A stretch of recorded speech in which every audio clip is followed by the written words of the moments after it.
waliyo abantu ba Frank Gashumba abamanyi nti Museveni abaagala nnyo okusinga ono eyali omusawo we. Museveni's way of operation, way of leadership is built upon servitude. It's built upon servanthood.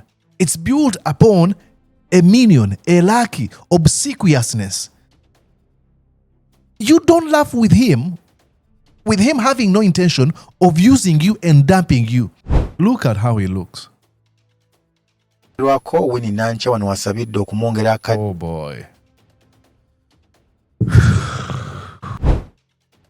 When you smell with these people, that's why many people were skeptical on social media. But why are you dining with this man? You're watching Mordecai Marissa Political Commentary. Please consider subscribing to help grow Uganda's Voices of Struggle ecosystem. Thank you. Very glad to be here on Mordecai Marissa TV. Ogamba otya okansubire nti oli bulungi nze Mordecai Marissa. Nkwebaza yonna gy'osinzira okubeera ng'ogoberera endowooza zange zengabala naawe ku mikutu gyange gimwenayiza wala social media platforms. Weebale nnyo, weebalire ddala. Nja kukusaba okubeera nga ogenda mu maaso n'okuteekako subscription oba okufollowinga page bw'ogisangamu omulamwa, okulikinga, okusharinga ebirowoozo byo oba n'okukona mu kadde ke bayita alert oba notification bell kakubuulire nga lwe tunaateekangayo emboozi. Bakyala n'abaami oba ladies and gentlemen, njagala okutegeeza nti Uganda eri mu kaseera akakatyabaga akeetaagisa gwe nange obutasirika awamu n'obutazinga mikono. Kozesa eddoboozi lyo oba teekamu ebikolwa okulaba nga weegatta ku kununula eggwanga lyaffe. Eggwanga lyaffe liri mu katyabaga akatagambika. Essaawa zino ebintu bibiri ebikyamu ebikontana n'enfuga ey'amateeka bigenda mu maaso. Mwami Museveni agamba nti ye mweteefuteefu okubeera ngatta Dr. Kizza Besigye. Now listen, nina abantu bangi abangoberera abalowooza nti Dr. Besigye tebamukkirizaamu ku kozi ye kubanga balowooza abamu babeera disappointed, balowooza nti agenda kufuuka omukulembeze w'eggwanga n'ataba, era bo bali skeptical ku kyakola. Sikkiriziganya naawe ate era oli waddembe obutakkiriziganya nange kubanga ebintu byenjogera ebiseera ebisinga nkugamba nti mbizimbira ku musingi ogwabiri ebigambo. It is a mark of an educated mind to entertain an idea without accepting it. Bala eri endowooza enjivu oba egunjuse okukkiriza ekirowoozo okubeerawo newankubadde oyinza okuba tokkanya nakyo. So oli waddembe obutakkanya nange, nzikiriza nti Dr. Kizza Besigye alina omusingi gwe yazimba, alina bingi byakoledde olutabaalo lwaffe olw'okununula eggwanga lyaffe nga kwe twava ne tugenda naffe okugenda mu maaso. Buli lwe ndaba ebintu ebimukolebwako mu kano akaseera neesikamu. Era abantu abamu ku abo abakkiriza mu ndowooza zange abalowooza nti Dr. Besigye byakola obibuusabuusa ofaananira ddala aba NRM abaalabanga Ssegirinya ng'afa ne bagamba Ssegirinya wafujjo, ne balabanga abalaga ebigere nga bifumitiddwa leka naawe ali mu katemba okutuusa lwe yatuzaawako bw'atyo. Ebifaananyi bye byamala kufuluma nga atulugunyiziddwa bye yali awadde Dr. Nico n'agamba bitebwe ndiba nfudde, ne mulaba bye baamukola ng'ali mu kkomera. Tutwala obulamu okubeera obw'okusaaga, tutwala ebintu abantu abamu ntera nnyo okubuuza ne mbagamba nti abaffe njagala ombulire nti Dr. Besigye bw'aba azannya mizannyo nga bw'okikkiriza agamba Museveni mbadde nkusaba onsibeko omusango ogw'okukwata omukazi gunsibeeko ekyo kirungi nnyo. Njagala osibe muganda wange atuuke okufiira okufa nga ebinvuyiddeko kusibwa mu kkomera. Ebyo byonna bikole. Njagala onkube oteeke ttiya gaasi mu mmotoka omunfuuyire mu maaso. Byonna tuli mu muzannyo. Kyekimu ng'abantu abatawagira Bobi Wine abaga Bobi Wine ali mu buzannyo. Bobi Wine yagamba Museveni njagala onzitire driver wange oyo mutte. Rita Nabukenya mukube mutte. Frank Sente za bonna batte tuli mu muzannyo gwaffe. Ebintu ebyo obyogera nkusaba weddemu komunda ogambe naye ebiki byenjogera biri mwensa nti omuwendo gw'abantu kubanga singa Bobi Wine ne Besigye baba bali mu buzannyo baba bannanfuusi abakwata ekifo ekisooka naye tebali mu muzannyo. So tusaagala nnyo muntu atwala bino bintu nga byakusaaga kubanga kubuuza ebiseera negamba nti Besigye kiki akyanoonya naye olw'obutakkiriza nti abantu basobola okuwa omuwendo ogusinga ku bulamu bwabwe ne mu kamfati yaabwe, ffe tusigala tukyababuusabuusa. Yandibadde awummula n'agaana akola ebintu bye. Bobi Wine kikyakyanoonya. Olw'okuba ffe tulowooza nti omuntu enkyukakyuka oba obuwanguzi obwannamaddala butuukako ng'atuuse ku kiri ekifo ekisongebwako, tulowooza nti Bobi Wine ayagala kutuula mu ntebe kyekyokka. Nedda. Tanya okugamba nti abasajja abamu abakyusa ensi eno tebaaswana kutuula mu ntebe.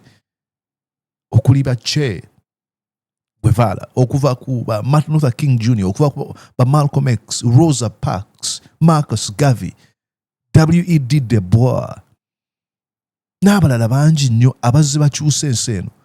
Ben Kiwanuka teyafuukako president, Andrew Takome Kayiira teyafuukako president. Wala abantu abasobola okuwa omuwendo ekifo si kye kireeta enkyukakyuka. Bye njogera bino eno nno saateeseteese na kubyogera. Naye bwe njogedde ebyo ne nzijukira ti mpulira nnyo ku nzira ebbiri abantu abeekontana abawagizi ba Kyagulanyi nga bagamba Bobi Wine Besigye oyo muyaaya alimba, aba Besigye Bobi Wine oyo mufere. Ofaaki ffenna omulabe waffe ali omu Yoweri Kaguta Museveni,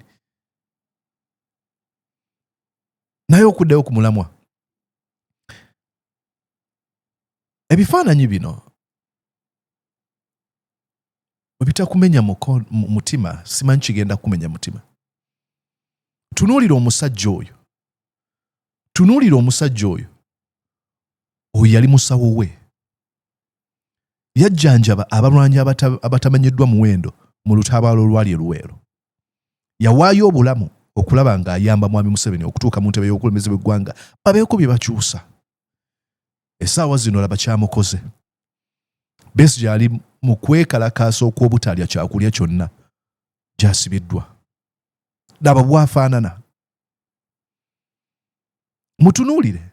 Look at him. Bwe bamulese mu dock nga court proceedings zigenda mu maaso, badde bamulina okumuwa akatebe atuuleko nga takyasobola kuyimirira. Ono munnamagye. Ng'ova eri ng'ogamba nti ali mu kuzannya. Mutunuulire. Naye ekifaananyi kimmenya omutima. Naye ekifaananyi ate kirala kimmenya mutima. Ng'ekifaananyi ate ekirala kye nalaba ne kimenya omutima gye buvuddeko. Ekifaananyi ekyo. Isaac Semakadde ng'aseka ne Alphonse Owiny-Dollo. Bano abasajja bakuzannyira ku mutwe. Bakukozesa. Tebalina kye bakwagalako. Bw'oba osazeewo okubavuganya oteekeddwa okubeera serious. Isaac Semakadde balagidde akwatibwe asindikibwe ku meere Luzira oba Kitalya wonna amala emyaka 2. Musango ki gwe bamulanga? Yavuma mulamuzi Musa Sekaana.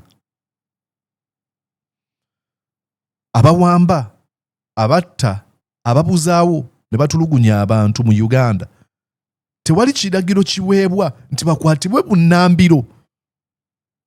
Naye ono mbu yavuma Musa Sekaana akwatibwe. Nja kukomawo kweyo story.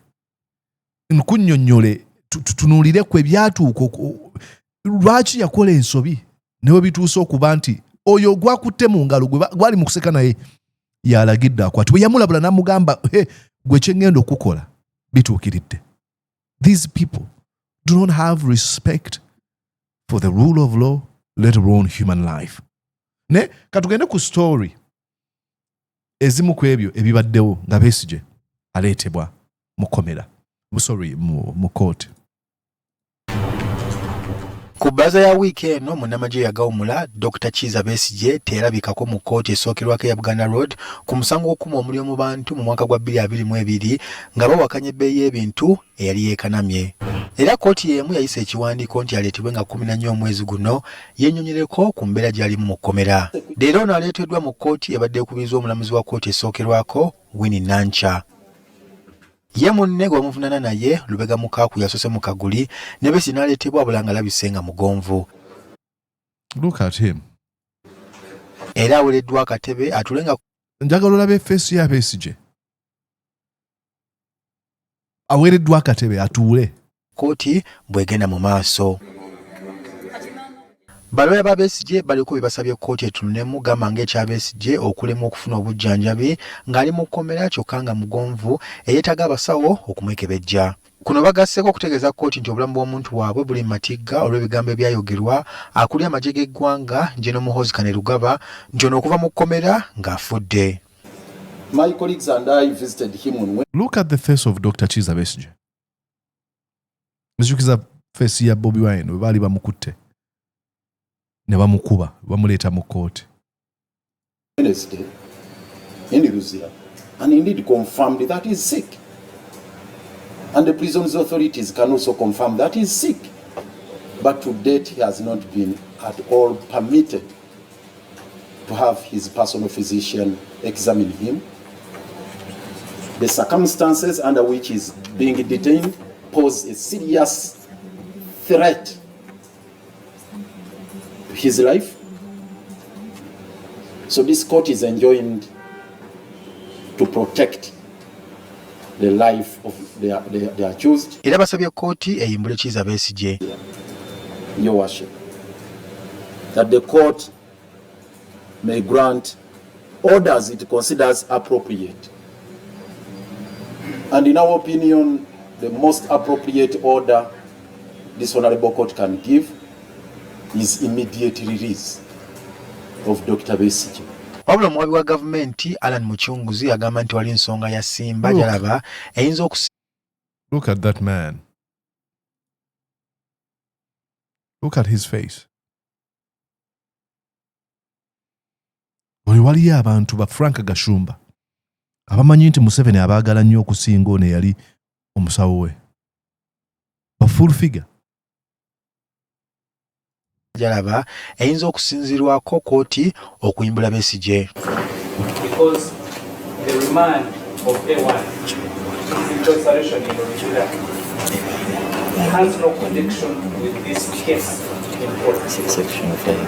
Therefore,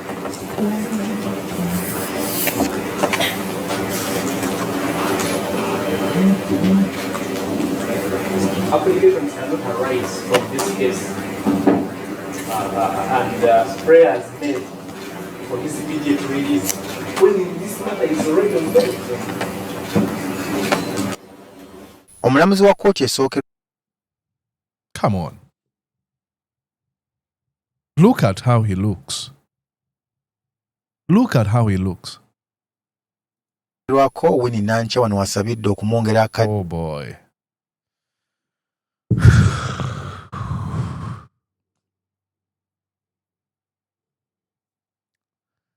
This is crazy.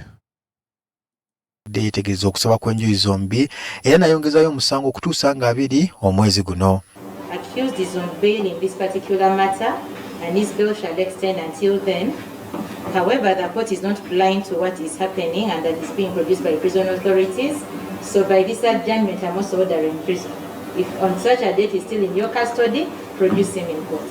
Bannamateeka ba Kizza Besigye balaze obwennyamivu n'ensalo ya kkooti. Twenyamiza nti tuddayo tuvudde mu tugenda kutambula okuva wano nga tetulina ke tulina mu ngalo. Tetufunye. It's funny.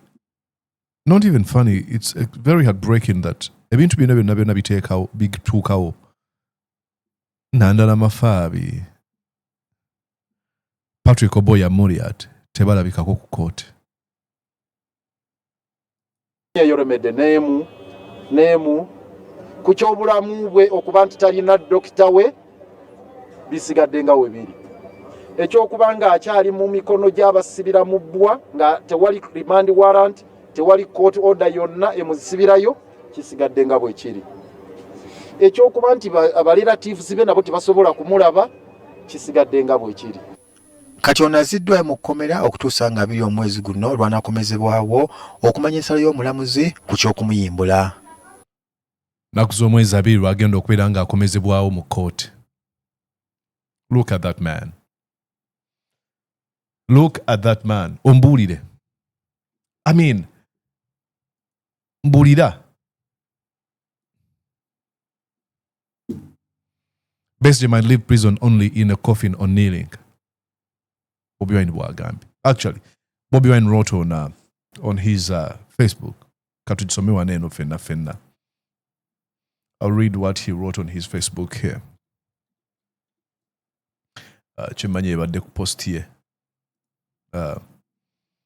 Agambye nti appalled by the criminal regime's adamant refusal to free Dr. Kizza Besigye, whose continued detention without trial not only violates the Constitution but also slaps the Supreme Court and its recent decision in the face. Absolutely. He's evidently sick and frail, Muradde, and in need of urgent medical attention. Perhaps his shocking images look good to Museveni. Ebifaananyi bino biyinza okuba birabikira bulungi mwami Museveni. Ayinza okuba bw'alaba bw'ati Besigye afuna essanyu. Perhaps in shocking image, look, okay, who is persecuting him and his son, Nemutabaniwe, says that Dr. Besigye will only come out of prison in a coffin or after kneeling down before his brutal father. Boyagamba. I call upon all citizens of the world to join us in demanding for immediate freedom for Dr. Kizza Besigye. And Besigye and other prisoners of conscience, while these are definitely very dark times for our country, I want us to find courage in the song which Dr. Besigye loves to sing. Deep in my heart, I do believe we shall overcome someday. Olimbo Dr. Besigye atera nnyo okuluyimba. Ebyo. Look at this man. Musango kigwazizza. Yano yasibwa. Nga yekalakasa akozesa constitutional right ye. Kubeera nga agamba ebbeeyi y'ebintu esusse. Mumukwate. Mumutwale mukomera. Tateekeddwa n'okubeera nga bw'ati. N'olw'okuba yakwatibwa. Oyinza okwebuuza, abantu bangi beebuuza nti lwaki Mukago yakwatibwa naye ate ali bweru. Juka yakwatibwa ku misango giri ate gy'okukwatibwa e Kenya, bwe yasangibwa e Kenya. Ebintu by'okujeekera eggwanga. Kati asinziira mu kkomera. Kati bamujja mu kkomera ne bamuleeta. Abakubanga talina giri misango singa naye ava bweru n'agenda mu kkomera. N'agenda mu kooti. Heartbreaking doesn't even begin to describe. Onabuuzizza ekibuuzo oyinza okulaba wano eno Twitter yange. Nabuuzizza Frank Gashumba. Besigye yali ku struggle. Besigye ye mutuufu. Ng'asirise mu kana akaseera. Nze mu nnyumba yange nyinamu ekifaananyi kya Besigye. Kati ng'osirise weekalakaase tulabe butya bw'oyagala ennyo Besigye. Opportunism, self-seeker, selfishness, a charlatan, a fraud. Jagala nnyo Besigye. Where are you? Why are you quiet?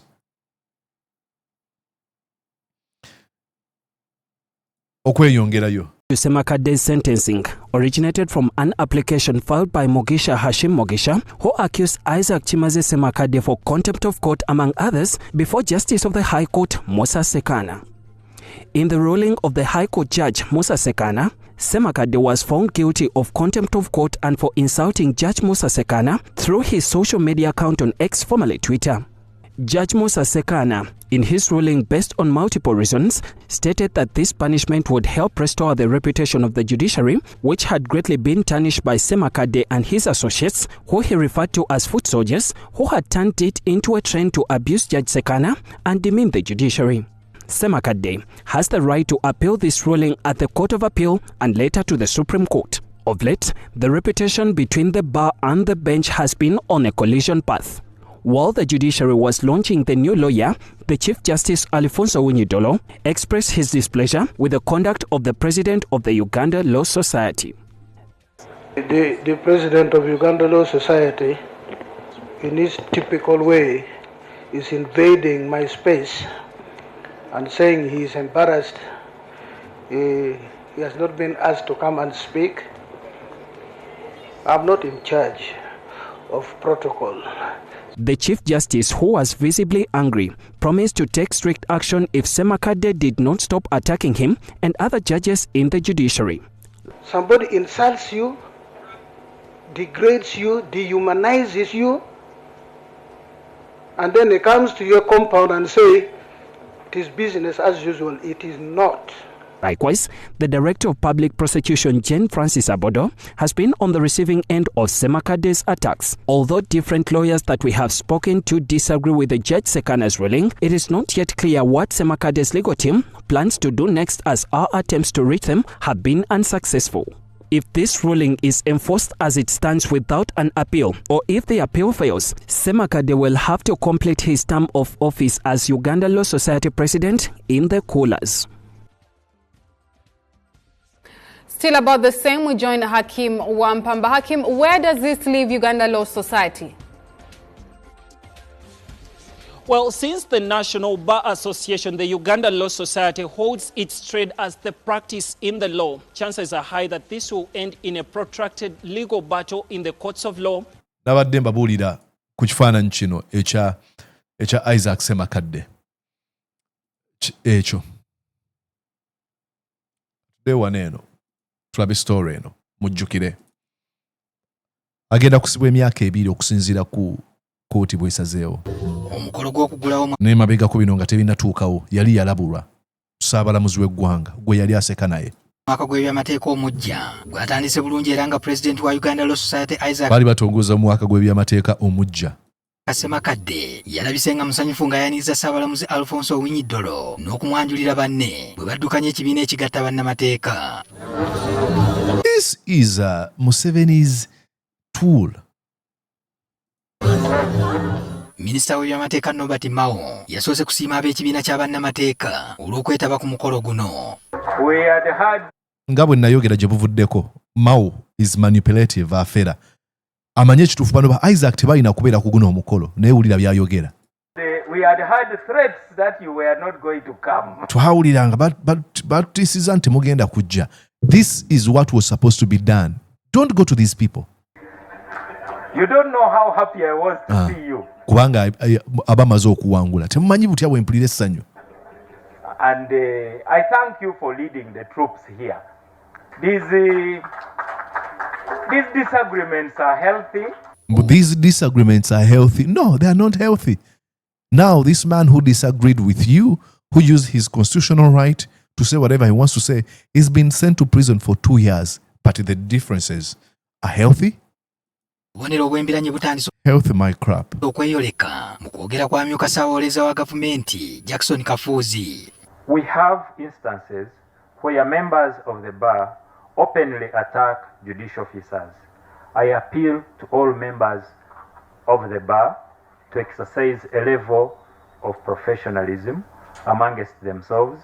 Embeera evudde mu nteeko oluvannyuma lwa Semakadde okulaba nga aboogezi b'olunaku baggwaayo nga bo tebannaweebwa mukisa kwogera. Mu ngeri y'ekisa bw'atyo n'agenda ayogere ne Owiny-Dollo. Ekikulu Semakadde asazeewo okutuukirira Ssaabalamuzi abadde yatandise dda okwogera aweeyo okwemulugunya kwe. The President of Uganda Law Society, in his typical way, is tandikira okumujerega mu ngeri ye bweyatyo bulijjo invading my space. Uno asazeeko wenkolera emirimu gyange kati. And saying he is embarrassed. Agamba nti awulira aswadde. He has not been asked to come and speak. I can guarantee you that's not what he said. He didn't say, "Oh, Owiny-Dollo, Chief Justice, I feel like I'm embarrassed." No. Naye ayagala kumuswaza mu lujjudde. But he says that he's embarrassed because he knows that Semakadde is not going to grab the microphone from him. Kati abeera onagamba, "Oh, ayogera ebyo." Ayongera okuswaza. I'm not in charge of protocol, so I don't have an answer for you. Oluvannyuma Owiny-Dollo. Uli agambe, "I'm not in charge of protocol, so I don't have answer for you." Since avunaanyizibwa ku nteekateeka y'omukolo na buli kimu kirina okutambula, so sirina kyakuddamu kyo. Naye wagenda kuyitayo eddakiika butikitiki aluma olulimi. Akawangamudde nga bw'ategeezezza ng'ekiragiro ky'obutawa Semakadde mukisa gwa kwogera bwe kyavudde ewuwe. The members of the Uganda Law Societies, justice seekers, know and understand the difference between criticism and abuse. Wow. The difference between constructive criticism and vulgar, uncouth, primitive assault. Ali mu kuvuma nno, kati olwa mu kuvuma. Avuma Semakadde. ategeezezza nga bw'atayinza kukkiriza muntu azze ng'avuma abalamuzi be okwogerera ku mukolo gwabwe. I think only a fool. Ali mu kuvuma kyokka tayagala ate bavume balala. These people. Only a fool, and I really mean it. Only a fool. Mu busirusiru omubuyabuya yekka ate nkitegeeza ali mu kuvuma ne tayagala bavume balamuze oba yennyini nnyini. Somebody insults you, degrades you, dehumanizes you. Ulira, somebody insults you, degrades you, dehumanizes you. And then he comes to your compound and say, it is business as usual. It is not. But you can make it business as usual. I've spoken about this. So I am the one who said, the president of Uganda Law Society called Isaac Semakadde. Nze yagambye, president akulira ekibiina ekiraba nnamateeka ayitibwa Isaac Semakadde will not speak in the judiciary tajja kwogera ku mukolo guno. function. Nobody else. Tewali mulala yakisazeewo naye wali akugambye nti si yavunaanyizibwa ku mukolo yali ng'agoba Isaac Semakadde. Sinza abivunaanyizibwako osobola okugenda. This is not a bag. This is a feature. This is how they operate. Kino togamba nti akikoze nti oba nsobi. No. Bwe batwe batambula. Sinnakwata kakwenza. Muhozi bwagamba. Nkubye Rwanda ndabo bajali. Tetunakwata kwono muntu. Asangidde waneeno. Bwe bati bwe bakola. This is their modus operandi. Bwe bati bwe batambuza emirimu. Bw'oba ogenda kukolagana nabo oteekeddwa otegeera abantu b'okolagana nabo. Ye gavumenti ya Mwami Museveni. Era ddala alaze obwennyamivu olw'ebigambo ebiva olw'omulamuzi Musa Sekaana ebyayogerwa Semakadde era bw'atyo n'amusaba yeetonde. If you don't apologize to Justice Owendole, it doesn't matter. But please apologize to Justice Musa Sekaana. Because what you said about Justice Musa Sekaana, I mean, nobody in their right senses, only somebody who deserves to be taken to Butabeka. Ali awo kati ali mu kuvuma. Jjuki tayagala agamba gwe byayogera bya bulaluwo sana kutwalibwa Butabika. Naye togeza n'onvuma. To have the head examined. Make it make sense. Say those things. So I hope this is the last time I speak about it, because I will not, again, I will take action. Okay, I will take action. So tegedde asindika Semakadde mu kkomera we twogera olwaliro. Amusindisa abeereyo emyaka 2. Alfonso Owinyeddolo. This is not a threat. What is it? I will take action. And you've taken actions. But I've left the door wide open, all the windows are open. Please. Nvunnamira. Kadde ne banne balabe kibasusseeko kwe kusalawo okwesonyiwa omukolo bwe batyo ne bafuluma. No, this is, you shouldn't have done, you don't even have to go there in the first place. Well, I understand mwebale nnyo kino kye mwakola. Ne temwalina kugenda ku mukolo guno eno. Bano abasajja babatwala nga kyakuzannyisa. This wasn't a thing you have to do. Museveni's way of operation, way of leadership, is built upon servitude. It's built upon servanthood. It's built upon a minion, a lackey, obsequiousness. You don't laugh with him having no intention of using you and dumping you. That should be something that it should be understood. When you smell with these people, that's why many people were skeptical on social media. Kabagamba, why are you dining with this man? And some folks, no. You dined with him, today he's laughing at you and making fun of you. Bullying you to the extent of sending you to prison. I think I was reading on Twitter where they said that, bakusindise oberengo osibwa okumala bbanga lya myaka 2. It's very sad. Very sad, continues to be very sad for the rule of law in Uganda. They don't care. Ngabo ntyo kubagamba akayimba ka Michael Jackson. They don't really care about us.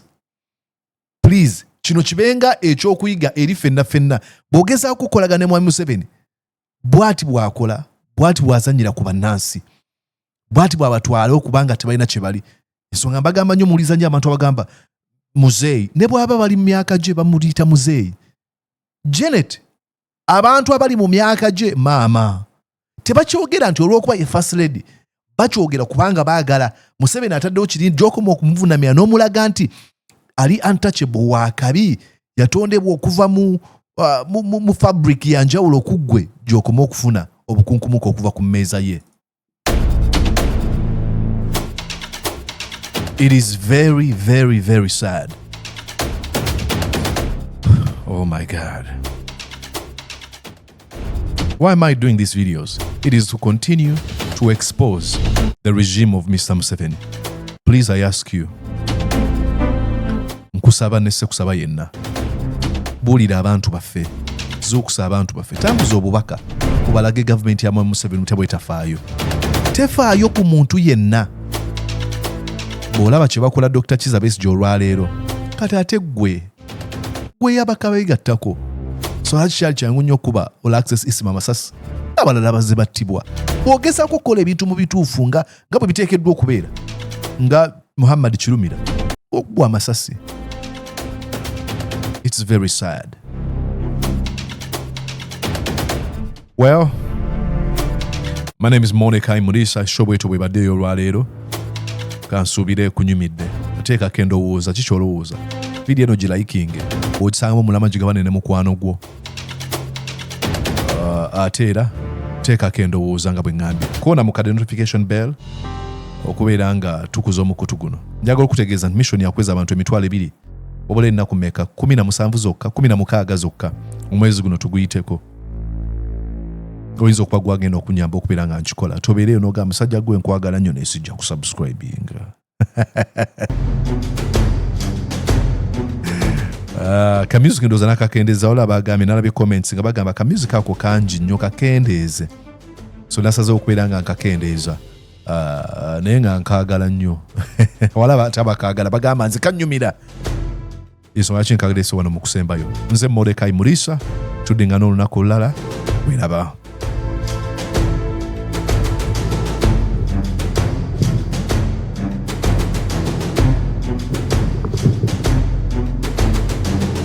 Did you enjoy what you just watched? I'm going to guess that you did. How about you consider subscribing to Mordecai Marissa YouTube channel? Thank you.